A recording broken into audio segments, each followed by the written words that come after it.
Good morning friends. तो समृद्धि IAS के YouTube channel पे आप सभी का मैं अभिजीत कुमार दुबे स्वागत करता हूं, अभिनंदन करता हूं। दोस्तों, महत्वपूर्ण सूचना और महत्वपूर्ण बातों के साथ अभी मैं आया हूं आपके सामने कि जो TR1 का सप्लीमेंट्री रिजल्ट आने वाला है, लगभग ये तय है कि TR1 का सप्लीमेंट्री रिजल्ट आ रहा है।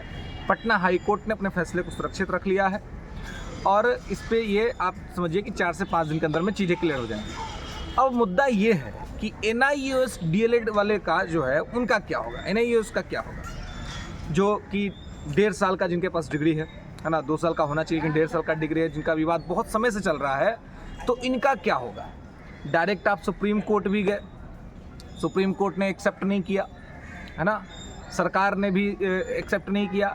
शिक्षा मंत्री बार बार ये कह रहे हैं कि आप फिर से सुप्रीम कोर्ट जाइए, सुप्रीम कोर्ट के डबल बेंच में जाइए। अभी तो सिंगल बेंच का फैसला है, सुप्रीम कोर्ट कह रहा है कि आप हाई कोर्ट से हो करके आइए, है ना, एक करोड़। तो DLED के हमारे DLED कर रही है, NIOS के जो हमारे विद्यार्थी हैं उनके साथ तो बहुत बड़ी एक दिक्कत चल रही है। और मैं ये समझता हूँ सरकार को ये समझना चाहिए कि हमारे जो विद्यार्थी हैं NIOS वाले, इन्होंने खुद से तो कोई फॉर्मेट तैयार नहीं किया, इन्होंने खुद से तो ये नहीं कहा कि हम 1.5 साल का करके आएंगे। भाई, आपने एक सिस्टम बनाया, उस सिस्टम के द्वारा ही ये आपने व्यवस्था दिया, ये प्रोविज़न दिया कि आपको जो है सो ये प्रोविज़न आपने दिया इस सिस्टम के द्वारा कि 1.5 साल में आप कर सकते हैं। उन्होंने किया, उनका बनाया हुआ सिस्टम तो नहीं था, लेकिन आप जो है सो आज उनको बाहर कर दिए हैं, जिसमें बहुत सारे गरीब और आम बच्चे हैं जो सामान्य मध्यम वर्गीय परिवार के हैं, यूँ कहें कि निम्न मध्यम वर्गीय परिवार के हैं, सामान्य निम्न मध्यम वर्गीय नहीं कहेंगे, निम्न मध्यम वर्गीय कहेंगे। तो माननीय न्यायालय, सर्वोच्च न्यायालय, उच्च न्यायालय और सरकार को, बिहार सरकार साथ साथ केंद्र सरकार को इस बात का ध्यान रखना चाहिए कि भाई इसमें किस तरह के विद्यार्थी हैं, नौकरी कितना इम्पोर्टेंट रखता है उनके लिए।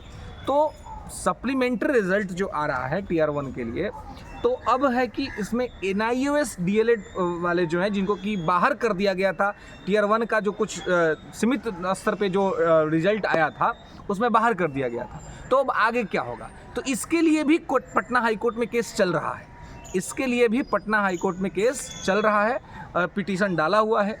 तो अगर ये TR1 का जो सप्लीमेंट्री है ये आ जाता है, तो उसके बाद जो NIOS वाले जो हैं इन पे भी पुनर्विचार जरूर किया जाएगा और सरकार को पुनर्विचार करना चाहिए। कम से कम अभी तक के जो लोग कर लिए हैं, जो एग्ज़ाम दे चुके हैं, उनको आप ले लीजिए। आगे से आप ये नियम बना दीजिए कि आगे से ना कोई करेगा ना किसी को आप देंगे। जो आप कह रहे हैं उसको आगे से लागू करिए ना, ये पीछे से पूर्व से लागू करने का कोई खास मतलब समझ में नहीं आ रहा है, क्योंकि इससे बहुत सारे विद्यार्थियों का जो भविष्य है वो अंधकार में है ना।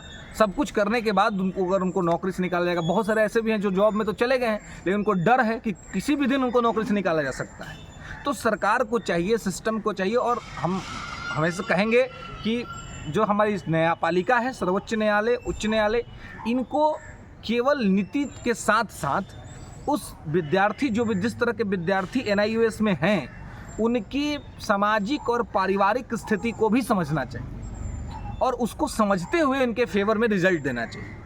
क्योंकि जिस तरह का स्ट्रगल वो कर रहे हैं और जिस तरह के का उनके साथ स्थिति बना हुआ है वो बहुत ही गंभीर है और बहुत ही ख़राब है।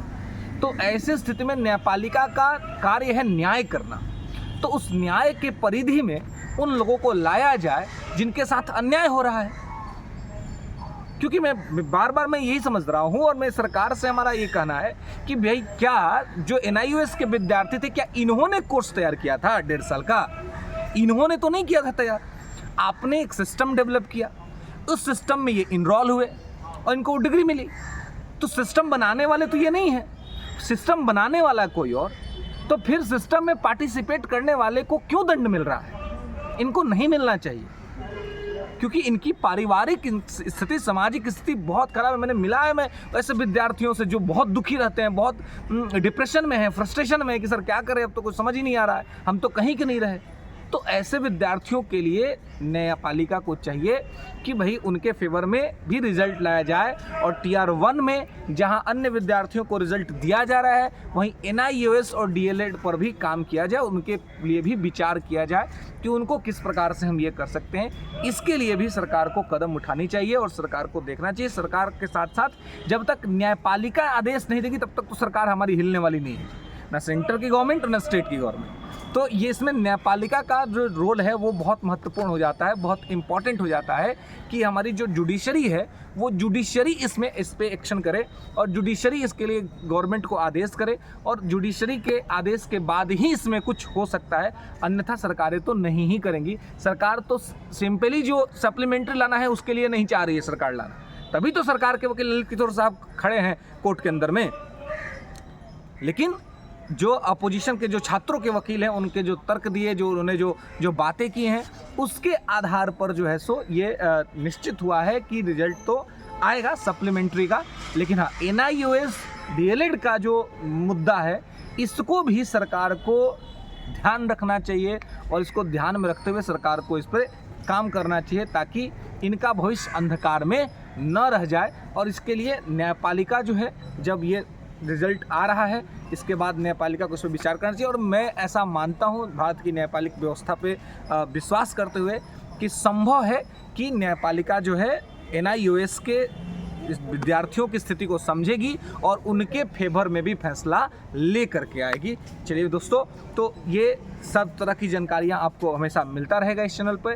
तो वीडियो को लाइक करिए, शेयर करिए और चैनल को सब्सक्राइब करिए ताकि इस तरह की चीज़ों को आपको दिया जाता रहे। और भी अगर कोई जानकारी आपको शिक्षक भर्ती से संबंधित चाहिए तो आप कमेंट सेक्शन में ज़रूर कमेंट करें, वो जानकारी भी आपको बताई जाएगी, दी जाएगी। तब तक सुखी रहिए, स्वस्थ रहिए और समृद्धि IAS के साथ समृद्ध बने रहिए। धन्यवाद।